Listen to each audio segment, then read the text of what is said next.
प्यारे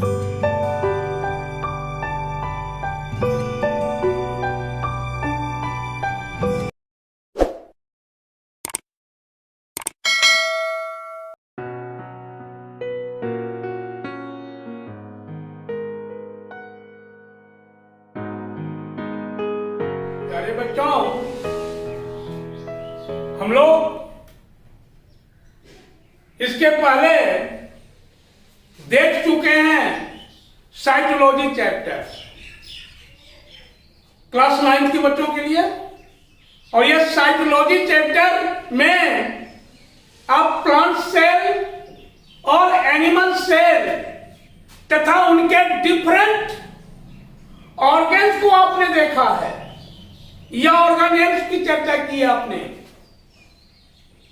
इसी चैप्टर में साइकोलॉजी में ही यूकैरियोटिक सेल्स और प्रोकैरियोटिक सेल्स में कंपैरेटिव स्टडी आपने पढ़ा। उसके बाद प्लांट सेल और एनिमल सेल पर हम लोगों ने चर्चा की है। और मुझे पूर्ण विश्वास है कि आप सभी लोग साइकोलॉजी अर्थात सेल चैप्टर को मेरे गाइड के अनुसार, मेरे हंट के अनुसार आपने उसे जरूर तैयार किया होगा। मैं इस चीज को समझता हूं बच्चों, ये मुझे विश्वास है आप लोगों के ऊपर। हमारे बच्चे बहुत अच्छे हैं बच्चों, इसके लिए आप सबों को धन्यवाद बच्चों। पुनः आज क्लास 9 में का ये दूसरा चैप्टर टिश्यू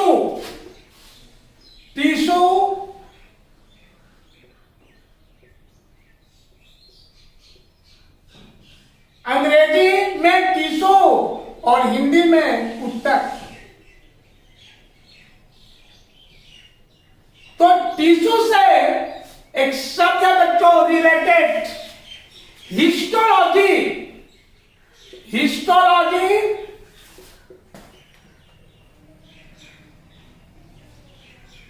या एनाटॉमी। हिस्टोलॉजी या एनाटॉमी। तो व्हाट इज हिस्टोलॉजी या what is anatomy? The branch of biology which deals about the internal structure of body या body organizations which is called histology। तो बच्चों ये the branch of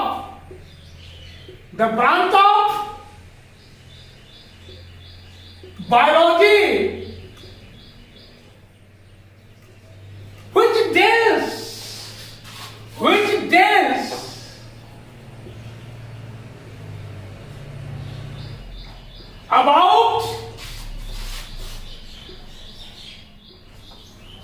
about internal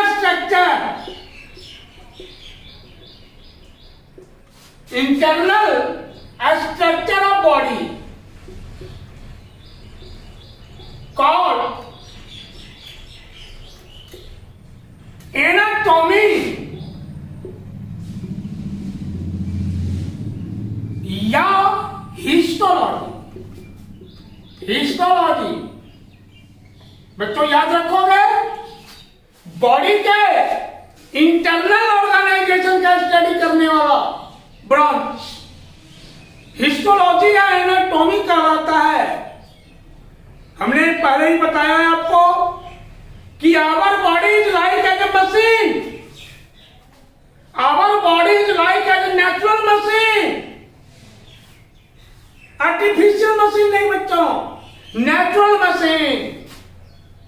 और ये machine जो है ये हमारे विश के अनुसार वर्क नहीं करता, ये अपने विश के अनुसार वर्क करता, अपनी इच्छा के अनुसार वर्क करता। बच्चों इस मशीन में डिफरेंट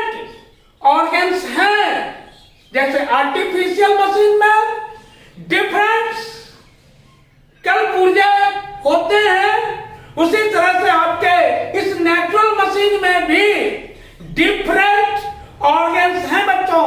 और ये सभी ऑर्गन्स जो हैं एक जैसे वर्क नहीं करते, ये सभी organs different type of work को परफॉर्म करते हैं। अर्थात इस नेचुरल मशीन में, ये नेचुरल मशीन बॉडी जो है आपका, ये नेचुरल मशीन, इसमें डिवीजन ऑफ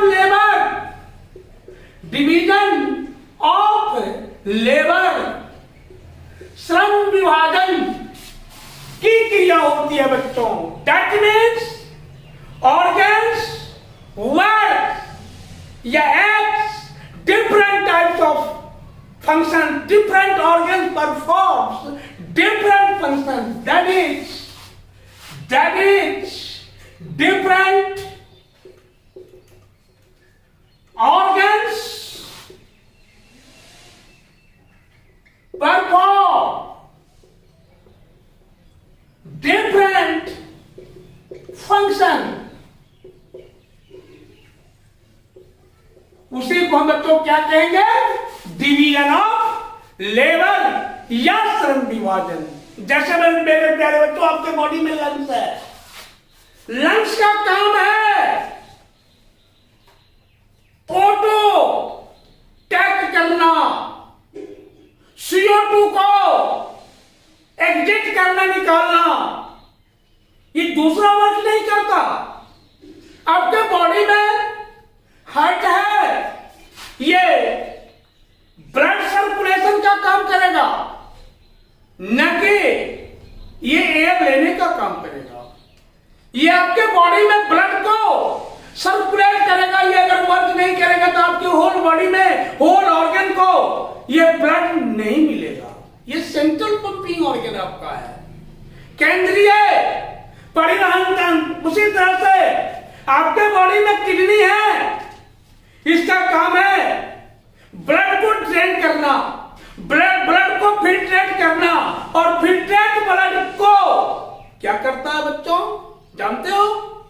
ये फिल्ट्रेट ब्लड मतलब ब्लड में मौजूद सभी हार्मफुल प्रोडक्ट को ये बॉडी से बाहर निकालने का काम करता है। तो मेरे कहने का मतलब है कि आपके बॉडी में डिवीजन ऑफ लेबर आपके अंगों के द्वारा होता है। तो ये आपने इंटरनल एग्जाम्पल को देखा, एक्सटर्नली देखिए, आपका बाजू है, आपका आर्म्स है, ये 4 आर्म्स है, ये हैंड्स हैं। ये ऑब्जेक्ट को कैचिंग करने का वर्क करते हैं, ये ऑब्जेक्ट को होल्डिंग करते पकड़ते हैं, न कि सब चलते हैं। ये होल्डिंग करते हैं ऑब्जेक्ट को बच्चों। लेग का काम है वॉकिंग में, कैचिंग में नहीं प्यारे बच्चों। उसी तरह से आपके आई का फंक्शन है हियरिंग में, सॉरी ये विजन में, देखने में, हियरिंग में नहीं। कान का फंक्शन है हियरिंग में, देखने में नहीं। तो एक्सटर्नली मशीन का पार्ट ऑर्गन या इंटरनली मशीन का ऑर्गन, सभी ऑर्गन्स में डिवीजन ऑफ लेबर की क्रिया होती है बच्चों। तो ये जान लो, ये श्रम विभाजन हम किसे कहते हैं। इसके बाद बच्चों, तुमने देखा कि पढ़ा भी है, ये हमारा ये ऑर्गेनाइजेशन का, संगठन का, ये संगठन का सबसे स्मॉलेस्ट यूनिट। थोड़ी देर पहले हम समझ लेंगे इसको, तब हम टिश्यू पर ये डिस्कशन करेंगे बच्चों। हमको हो सकता है कि तुम्हारा समय इसी में चला जाए, पहले हम इसको हम एक्सटर्नली समझेंगे इसको। तो बच्चों ये देख लो, हमारे बॉडी ऑर्गेनाइजेशन का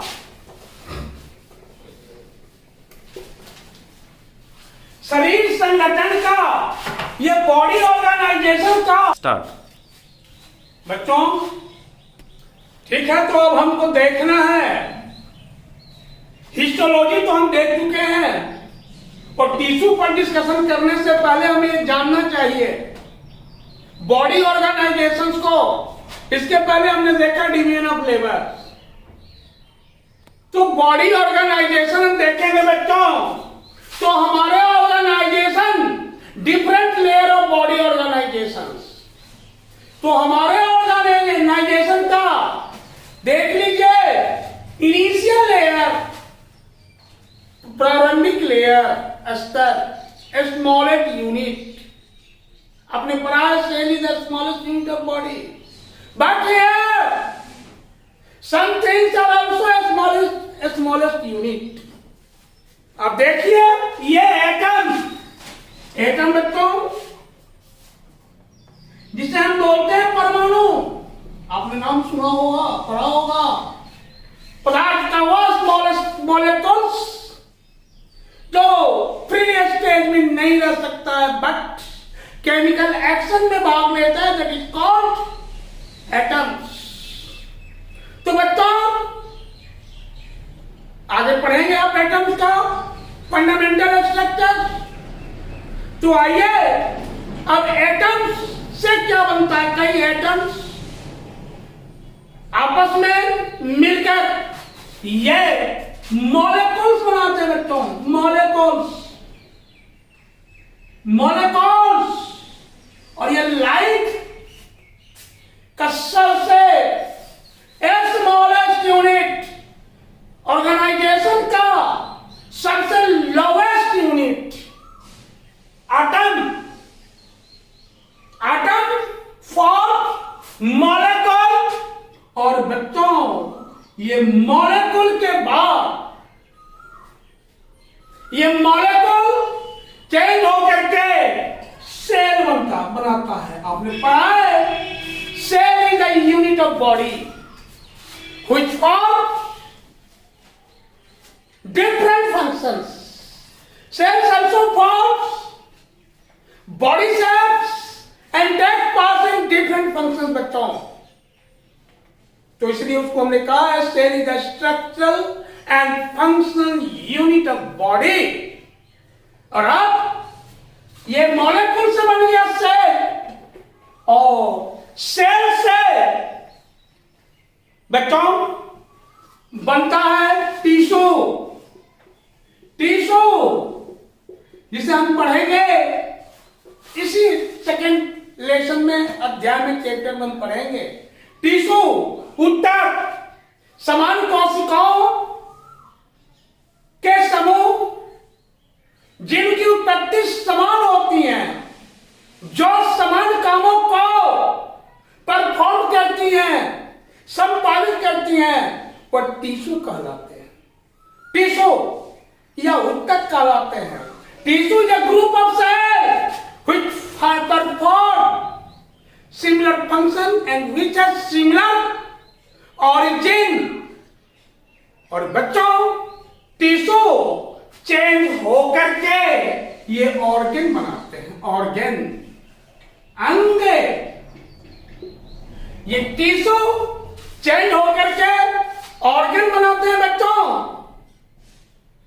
कोश ये ऊतकों के समूह को, ऊतकों के ग्रुप को, group of tissues called organs.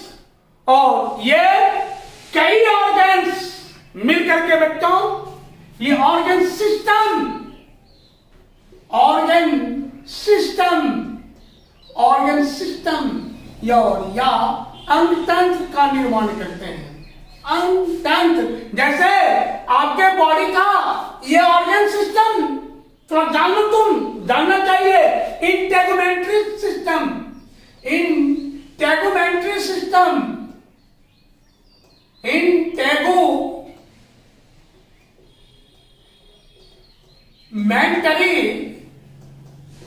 System.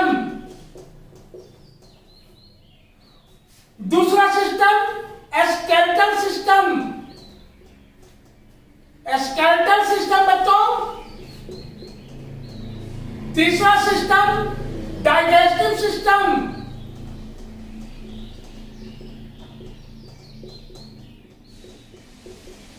Next system excretory system,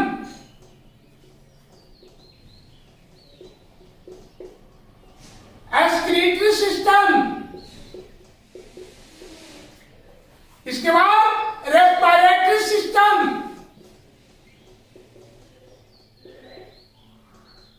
respiratory system, इसके बाद क्या सिस्टम आपका blood circulatory system,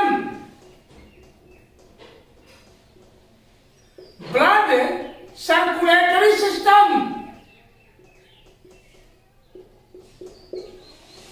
reproductive system,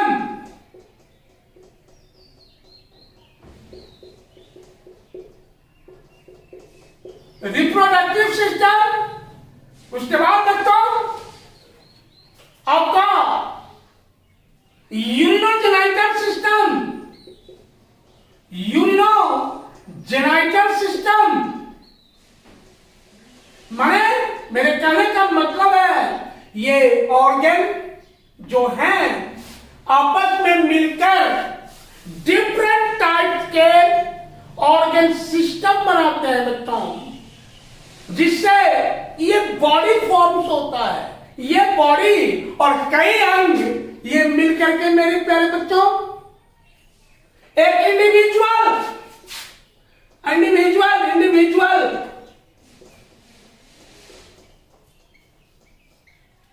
का निर्माण करते हैं। और एक इंडिविजुअल मतलब वैशिष्ट एक जीव बन गए और कई जीव मिलकर के क्या बनता है बच्चों, तो कम्युनिटी बनती है। कम्युनिटी समुदाय, समुदाय बन जाती है।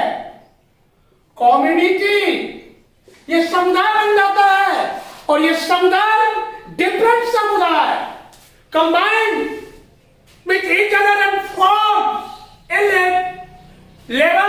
a mass level which is called populations। आबादी, आबादी बन गई और ये आबादी से क्या बनता, एटमॉस्फेयर, एटमॉस्फेयर,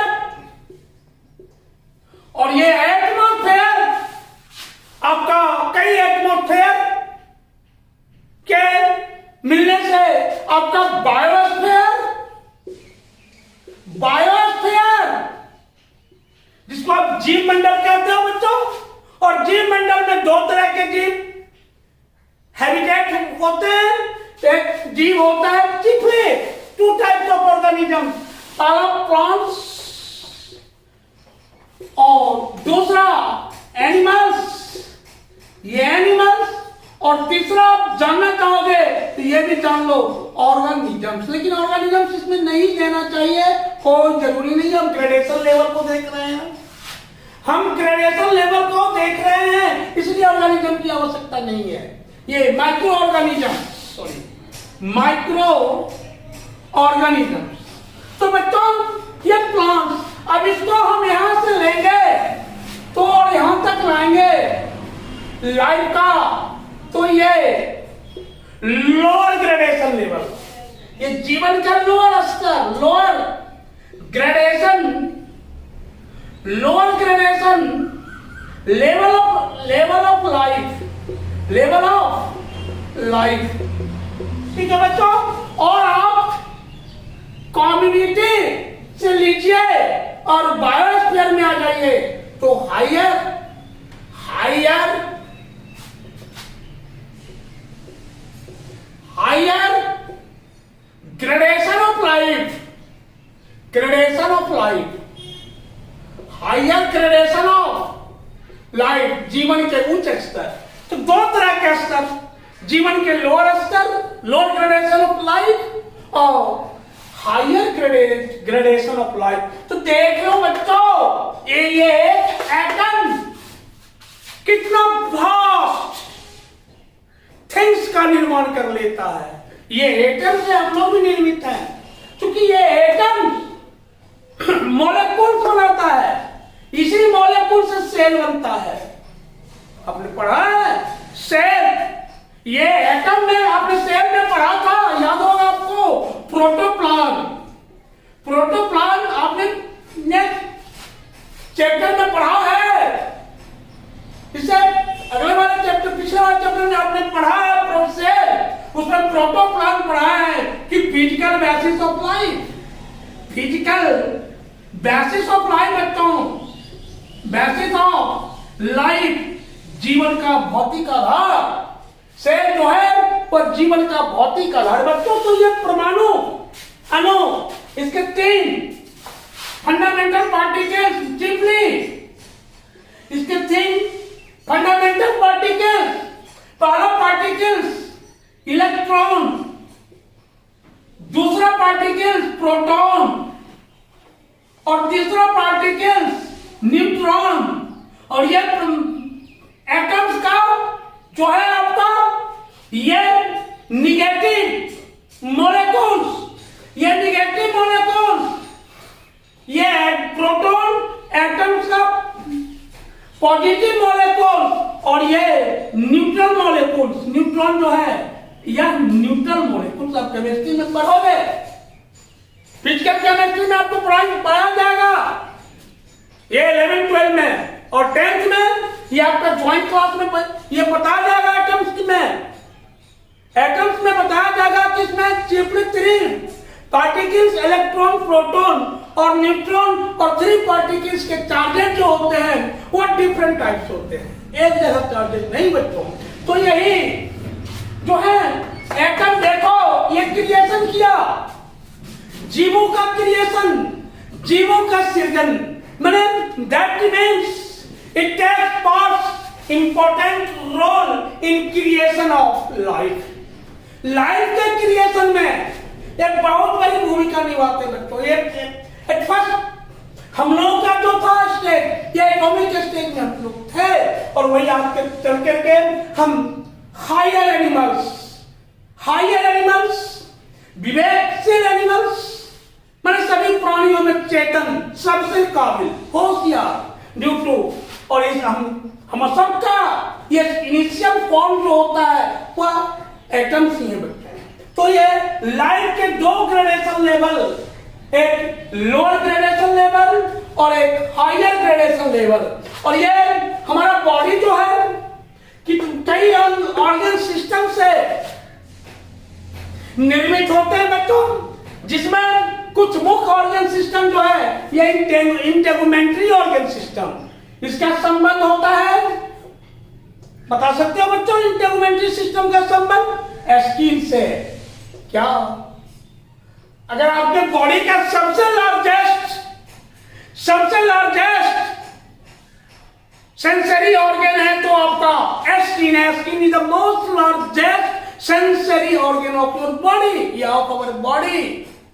और ये स्किन मिल करके कॉन्टैक्ट ऑर्गन है हमारे बॉडी का, ये स्किन मिल करके इंटेगुमेंट्री सिस्टम या अध्यावरण तंत्र का निर्माण करते हैं, बॉडी का कवर बना देते हैं बच्चों। ये कवर इंटेगुमेंट्री स्किन से इसका कांटेक्ट है बच्चों। दूसरा सिस्टम आपका स्केलेटल सिस्टम हमने पढ़ाया है क्लास 3rd 4th में, या आप लोग भी बच्चों पढ़े हैं, जानते भी हैं। बोन के समूह को, बोन के ग्रुप को हम क्या बोलते हैं बच्चों? ये स्केलेटल सिस्टम बोलते हैं या कंकाल तंत्र, जो शरीर को एक निश्चित ढांचा प्रदान करता है। और इसके बाद बच्चों ये डाइजेस्टिव सिस्टम, इसका काम ही है भोजन के पाचन से, दूसरा कोई वर्क नहीं। आप जो कुछ भी लेते हैं एक्सटर्नली, आपका बॉडी जो के अंदर जो कुछ भी जाता है सारे के सारे पदार्थों को, भोज्य पदार्थों को ये डाइजेस्ट करने का काम करता है। अदर वर्क तो इनका है ही नहीं। और जो नहीं डाइजेस्ट होता है बच्चों, अब क्लास 10th में पढ़ोगे डाइजेस्टिव सिस्टम, एलिमेंट्री कैनाल और डाइजेस्टिव ग्लैंड्स। तो इसका काम ही है भोजन को डाइजेस्ट करना। जो भोजन डाइजेस्ट नहीं होगा उसे फिक्कस में चेंज कर देना और चेंज करके बॉडी से आउट कर देना। That is the function of your digestive system या digestive organ, and your digestive organ is divided into two parts: alimentary canal and digestive glands. There are three types of digestive glands in your body: पहला salivary glands, दूसरा liver और तीसरा pancreas. ये तीनों digestive glands अगर नहीं है तो आपके बॉडी का कोई वैल्यू नहीं बच्चों, याद रखोगे। इसके बाद बच्चों देखो ये एक्सक्रीटरी सिस्टम, ये एक्सक्रीटरी ऑर्गन ये बना है, देखो एक एटम बना लिया एक्सक्रीटरी ऑर्गन, और इसका संबंध है बॉडी में बनने वाला waste product urea, ammonia, uric acid, जो आपके बॉडी के लिए काफी हार्मफुल होता है, उन वेस्ट प्रोडक्ट को आपके बॉडी से रिलीज करने का फंक्शन है, तो उसी को बोलते हैं एक्सक्रीटरी। ये जो भाग लेता है वह इसकी एक्सक्रीटरी सिस्टम या उत्सर्जन तंत्र। अगर ये सिस्टम आपका काम नहीं करे तो आपके बॉडी से यूरिन नहीं बनेगा, यूरिन आउट नहीं होगा, यूरिन में बनने वाला अमोनिया आउट नहीं होगा, यूरिक एसिड नहीं आउट होगा, तो इससे आप क्या होगा, आपके बॉडी में डिफरेंट टाइप्स ऑफ डिजीज पोर कर जाएंगे बच्चों। अब डिफरेंट टाइप ऑफ डिजीज से सफर करेंगे। उसी तरह से बच्चों ये रेस्पिरेटरी ऑर्गन्स जिसका सीधा रिलेशन होता है टेकिंग ऑफ ऑक्सीजन और releasing of CO2, taking of oxygen और रिलीजिंग ऑफ CO2, और इसमें भाग लेने वाला ऑर्गन आपका ये लंग्स, और लंग्स में उसका फॉर्मेशन जो है या इनिशियल इसका ये है, यहाँ एटम है। अगर ये एटम नहीं होता तो ये लंग्स नहीं बनता बच्चों, आप याद रखोगे। जीवों के शरीर की रचना होती ही नहीं। उसी तरह से बच्चों ब्लड सर्कुलेटरी सिस्टम का संबंध हार्ट से है। Heart is a pumping organ which pumps blood in different parts of body, जो कि ब्लड को ये पंप करता है, ब्लड को सर्कुलेट कराता है शरीर के विभिन्न हिस्सों तक, इसलिए इसको पंपिंग ऑर्गन बच्चों कहा जाता है। तो हार्ट का डायरेक्ट संबंध होता है किससे, ये सर्कुलेटरी सिस्टम बच्चों, और ये हार्ट के फॉर्मेशन में भी आपका ये किसका हाथ है, तो एटम्स की सहभागिता। और बच्चों ये आपका रिप्रोडक्टिव सिस्टम, आपका दो रिप्रोडक्टिव ऑर्गन्स, एक टेस्टिस मेल में, ओवरी फीमेल में। तो टेस्टिस और ओवरी से बनता है स्पर्म, ओवरी से बनता है ओवम, और दोनों गैमेट जो है ये यहीं से एटम से रिलेटेड होते हैं बच्चों। उसके बाद है आपका यूरिनोजेनाइटल सिस्टम, बच्चों यूरिनरी सिस्टम से, यूरिनरी ब्लैडर से। तो बच्चों आपने देखा कि बॉडी के डिफरेंट ऑर्गन्स ऑफ बॉडी जो है वो डिफरेंट वर्क को परफॉर्म करते हैं बच्चों, और जिनका सबसे ये इनिशियल स्टेज जो है, ये सबसे बड़ा फैक्टर जो होता है निर्माण का, ये एटम्स होता है। तो हमारे लाइफ के ऑर्गेनाइजेशंस का, हमारे बॉडी के ऑर्गेनाइजेशन के दो ग्रेडेशंस सेल, दो ग्रेडेशंस। पहला ग्रेडेशन बच्चों लोअर ग्रेडेशन ऑफ लाइफ, और दूसरा gradation higher gradation of life. तो पहला ग्रेडेशन लोअर ग्रेडेशन में आपका एटम मॉलिक्यूल्स, सेल, इसके बाद टिश्यू, ऑर्गन सिस्टम, इंडिविजुअल, और इंडिविजुअल्स के बाद बच्चों कम्युनिटी, पॉपुलेशन, एटमॉस्फेयर, बायोस्फीयर। तो बच्चों इस तरह हमारे ग्रेडेशन के दो लेयर्स। और अब इस चैप्टर में बच्चों हम कल नेक्स्ट डे आपको टिश्यू पर चर्चा करेंगे बच्चों। अभी हमने आपको बताया कि what is histology, what is anatomy, what are the gradation level of life, what is division of labour. तो बच्चों धन्यवाद, उसके लिए आप दूसरे दिन हम लोग देखेंगे बच्चों।